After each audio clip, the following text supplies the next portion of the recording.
Hello everyone, कैसे हो आप लोग। उम्मीद करता हूँ कि बहुत अच्छे होगे और अपनी लाइफ में मचा रहोगे, और नहीं तो मचाओ यार। तो मेरा नाम विकास है और मैं झारखंड से हूँ, और ये मेरा फर्स्ट वीडियो होने वाला है अपने लाइफ का, जिसे मैं आप लोगों के साथ शेयर करने जा रहा हूँ मेरी फैमिली बैकग्राउंड पे। तो यार बिल्कुल आपकी तरह मेरी फैमिली बैकग्राउंड है।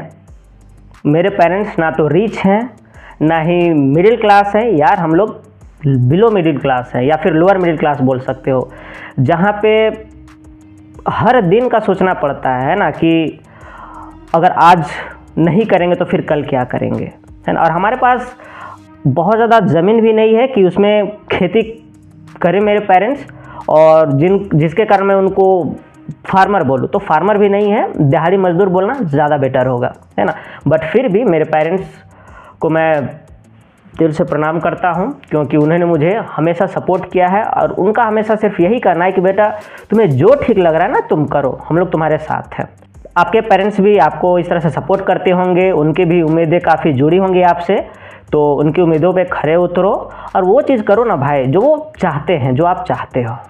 तो अब बात करते हैं कि मेरा एजुकेशन कहाँ से हुआ, है ना। तो जैसे मैंने आपको पहले ही बताया कि जो मेरे पेरेंट्स हैं बहुत ज़्यादा रिच तो है नहीं, ना ही मिडिल क्लास, है ना। तो मेरी एजुकेशन क्लास 6 तक सरकारी स्कूल से हुई थी। बिल्कुल जी, आपने बिल्कुल सही सुना, सरकारी स्कूल जहाँ पे खिचड़ी मिलती है। जिसके बच्चे को, है ना, जो पेरेंट्स कहीं पे हॉस्टल में नहीं डाल सकते थे, कहीं पे रेंट दे करके नहीं रख सकते थे, तो जाहिर सी बात है किसी के यहाँ मैं रहता था, है ना, जो अपने रिलेटिव्स ही थे, और उनको भी तहे दिल से प्रणाम कि उन्होंने मुझे उस टाइम पे सहारा दिया, संभाला। नो डाउट मैंने भी काफ़ी कीमत चुकाई उस चीज़ के लिए, बट फिर भी उनको तहे दिल से शुक्रिया। तो बात करते हैं कि क्लास 6 तक मेरी एजुकेशन हुई सरकारी स्कूल से। उसके बाद किन्हीं लोगों ने मेरा स्पॉन्सर किया। स्पॉन्सर मीन्स कि भाई आप आओ मेरे पास, है ना, कुछ काम करो और बदले में आपको एडमिशन करा देंगे भाई मिशनरी स्कूल में। और पता नहीं यार क्या सही क्या गलत मुझे नहीं पता, लेकिन जो सूट बूट होता है ना, वो मुझे बचपन से लगाने का बड़ा शौक था कि भाई चलो मतलब टाई पहन करके स्कूल में जाएंगे, एकदम मस्त बढ़िया ड्रेस होगा, जूता होगा और बढ़िया से पढ़ाई करेंगे। तो इस तरह से कोई थे जिनको बोलो तो एक सर्वेंट चाहिए था, अगर रफ लैंग्वेज बोलो तो बिल्कुल हाँ, उनको सर्वेंट चाहिए था उनको। तो वो लेके गए और बोले कि बाबू देखो, अगर तुम पढ़ाई करना चाहते हो तो तुम्हारा एडमिशन तो करा देंगे, लेकिन तुमको कुछ कुछ करना पड़ेगा। तो मैंने बोला कि भाई क्या करना पड़ेगा कुछ कुछ में। तो उन्होंने बोला कि भाई जैसे तुम्हें गार्डनिंग करना पड़ेगा। बोले भाई कोई बात नहीं, कर लेंगे, किसान के बेटे तो हैं ही। लेकिन बोलते हैं ना, अगर कोई आपके लिए कुछ कर रहा है तो उसमें कुछ ना कुछ सेल्फिशनेस है मेरे भाई, आप मानो या ना मानो। बोलते हैं ना कि एक जब सांस छोड़ोगे ना तो जा करके दूसरा सांस ले पाओगे आप। तो बिल्कुल यही था मेरे साथ में कि मैं सिर्फ और सिर्फ एक ऑब्जेक्ट बन के रह गया था, जहाँ पे मुझे दिन रात सिर्फ और सिर्फ काम कराया जाता था, और इसके बदले मुझे क्या मिलता था, सिर्फ और सिर्फ 350 रुपये मेरे भाई, 350 रुपये, लिटरली बता रहा हूँ, बहुत ज़्यादा नहीं बोल रहा हूँ। 350 रुपये मिलते थे, और जिसे मैं वहाँ पे स्कूल में एज अ फ़ी देता था। और फिर इस तरह से मेरी एजुकेशन हुई, और जो कि ज़्यादा दिन नहीं चल पाई, क्लास 7, 8 हाँ 2 साल चल पाई थी। और उसके बाद में फिर उन लोगों ने मुझे सपोर्ट करना बंद कर दिया कि बोला बाबू तुम अपना कहीं और पे देख लो, सो हम लोग तुम्हारा बहुत ज़्यादा नहीं कर सकते हैं। और इसलिए उन्होंने बोला क्योंकि उसके बाद में एडमिशन चार्ज वगैरह, जैसे जैसे आप मिशनरी स्कूल में जाओगे ना तो एडमिशन चार्जेस बढ़ जाते हैं। तो उनको लगा कि भाई इतना खर्चा हम क्यों करें इस छोटे से चीज़ के लिए, जो कि हमारा जान पहचान भी नहीं है, और इतना काम तो हम किसी से भी करा लेंगे।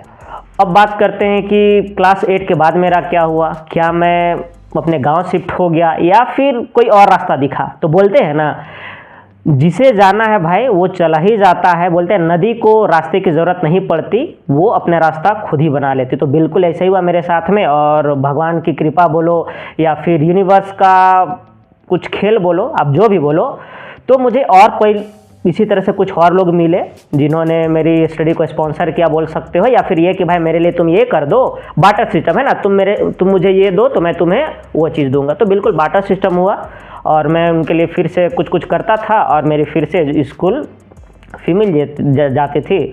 और इस तरह से करके मैंने अपने 10th ट्वेल्थ और ग्रेजुएशन, है ना। इस तरह से करके मैंने अपनी स्टडी पूरी की। अब आता है कि 11th-12th के बाद तो जहाँ पे मेरे बहुत सारे फ्रेंड्स, है ना, वेदर वे नीट्स की प्रिपरेशन करना चाह रहे थे या फिर जेईई एडवांस की प्रिपरेशन करना चाह रहे इंजीनियरिंग की, लेकिन मुझे पता था कि मेरी वो औकात नहीं है यार उतनी। और उस टाइम पे ना तो ऑनलाइन एजुकेशन थी इतनी ज़्यादा और ना ही आपकी इंटरनेट इतनी सस्ती थी। तो मुझे पता था कि भाई मुझे ना तो इंजीनियरिंग करनी है और ना ही मेडिकल करना है, तो मैंने सिंपल सा ग्रेजुएशन करने का सोचा। और फिर उसी बीच में, क्योंकि जैसे ही आप जाओगे ना ग्रेजुएशन में 12th के बाद, तो आपको बहुत ज़्यादा क्लासेस करने की ज़रूरत नहीं पड़ती हैं। आपको ये होता है कि आप 2-4 घंटा आप जा रहे हो और उसके बाद में फिर आप फ्री रहते हो। तो उस बीच में मैंने पढ़ाना शुरू किया और पढ़ाते पढ़ाते बच्चों को पढ़ाया, क्लास 1-2 के बच्चों को पढ़ाया। फिर वहाँ से मुझे 200 रुपये मिलते थे, लिटरली बता रहा हूँ 200 रुपये। उस टाइम की बात है, ये लगभग 2016-17 की बात है, क्योंकि 16 में मेरी 12th हुई है। तो फिर पढ़ाता था बच्चों को, 200 रुपये मिलते थे। मतलब सोच लो कि भाई 1000 रुपया कमाने के लिए ना मुझे लगभग 5 बच्चों को पढ़ाना पड़ता था घर जा जा करके। और कोई पैसे तो बढ़ाते नहीं थे, क्योंकि सभी को क्या चाहिए कि भाई सस्ता में काम हो जाए, और क्या ही चाहिए। बट स्ट्रगल करता रहा, हार नहीं मानी। जो फ्रेंड्स थे वो भी सपोर्ट करते थे, बोलते थे कि भाई तू कर, काफ़ी अच्छा कर रहा है तू। फिर धीरे धीरे करते करते करते करते कुछ सीनियर बच्चों को पढ़ाना शुरू किया, फिर कुछ CBSE बोर्ड के बच्चों को पढ़ाना शुरू किया, फिर ICSE बोर्ड के बच्चों को पढ़ाना शुरू किया। और उसके बाद में इस तरह से जैसे जैसे समय बीतता गया, मेरा जो एक्सपीरियंस बढ़ता गया टीचिंग को लेकर के। और टीचिंग में मुझे शुरुआत से ही मुझे बहुत अच्छा लगता था। और इस तरह से करके जैसे जैसे थोड़ा सा हायर क्लासेस को पढ़ाते गया, मेरी ट्यूशन फ़ी भी बढ़ते गई और भी चीज़ें आसान होने लगी। और फिर मैं जहाँ पे रहता था वहाँ से किसी कारण से मुझे रात में 9 बजे निकाल दिया गया था, कि ये सोच के कि भाई ये तो लड़का है, ये अपना पढ़ा रहा है, पैसा कमा रहा है, अब तो हमारी बात नहीं सुनेगा, कल ऑफिसर बन जाएगा, जो भी उनका रहा होगा, है ना। मुझे तो नहीं पता, मैंने बोला कि भाई रहने दो, सुबह में चल जाऊँगा। बट उन्होंने बोला कि नहीं तुम खाली कर दो, तो रात में मुझे खाली करना पड़ा। स्टोरी बताऊंगा, काफ़ी लंबी स्टोरी है, कभी और बताऊंगा। बट तब तक था, मैं पढ़ाता था, मेरे पास कुछ पैसे थे और फिर रूम रेंट दूसरे जगह पे लिया। और फिर वहाँ से ग्रेजुएशन की जो मेरी स्टडी थी वो हुई। और उसके बाद में फिर ग्रेजुएशन करने के बाद में फिर एज इट इज़ जैसे आप लोग हो, है ना, कि आगे क्या करना है कुछ समझ में नहीं आ रहा था। बट कुछ फ्रेंड्स थे जो SSC की प्रिपरेशन कर रहे थे, कुछ बैंकिंग की प्रिपरेशन कर रहे थे, तो मैं SSC की तरफ आया। और फिर से वही भेड़ चाल, कुछ तो समझ में आ नहीं रहा था, किसकी वीडियो देखें, है ना, किसका कोर्स लें। बट जैसे तैसे एक होता है ना कि बिना लगाम का घोड़ा, बस वही भाई बिना लगाम का घोड़ा की तरह इधर उधर गए। और फिर आज काफ़ी दिन हो गया जिसको करते हुए, और आज थोड़ा बहुत सिचुएशन काफ़ी अच्छा है, स्टेबल है। और आज खुद के कमाई से आज रेंट में रहता हूँ और अपने पेरेंट्स को सपोर्ट कर रहा हूँ। और आज भी भाई ना वो जो जज्बा है ना आज भी ज़िंदा है। और भाई कुछ ना कुछ तो करना है अपने लाइफ में, है ना। जो पेरेंट्स का जो ड्रीम्स है, जो सपने हैं, जो उम्मीदें हैं ना, उसे ज़िंदा रखा है मैंने आज भी, और खुद के अंदर भी ज़िंदा रखा है, उसे ज़रूर पूरा करना है। तो उम्मीद करता हूँ कि आप कुछ रिलेट कर पा रहे होगे मेरे से, क्योंकि यार मैं भी बिल्कुल आप ही की तरह हूँ, है ना। लोअर मिडिल क्लास फैमिली से निकला, जर्नी यहाँ तक आपको बताया, है ना। 1-1 रुपए का मोहताज हुआ।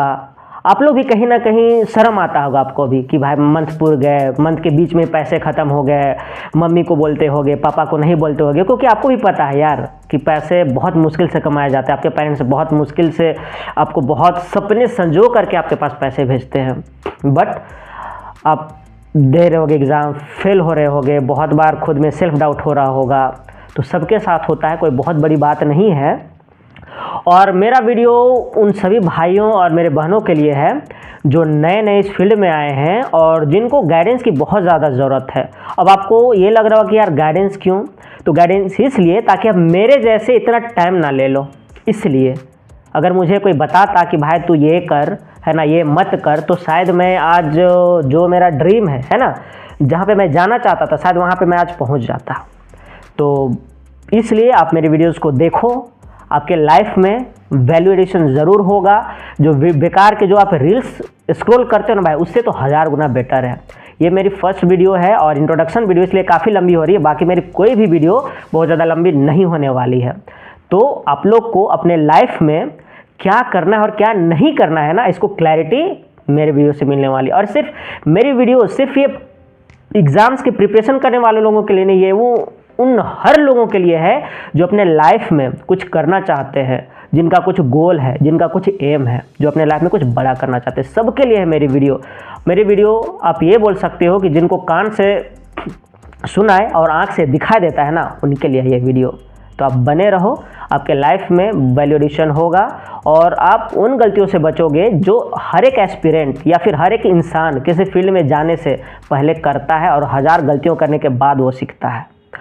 और बात करते हैं कि हम लोगों को क्या करना है, तो मैं हर दिन वीडियो बनाऊंगा, है ना, छोटी वीडियोस होगी वो, और उसमें मैं टारगेट सेट करूंगा अपने लिए भी, और आपको बोलूँगा आप अपने हिसाब से टारगेट सेट करना, है ना।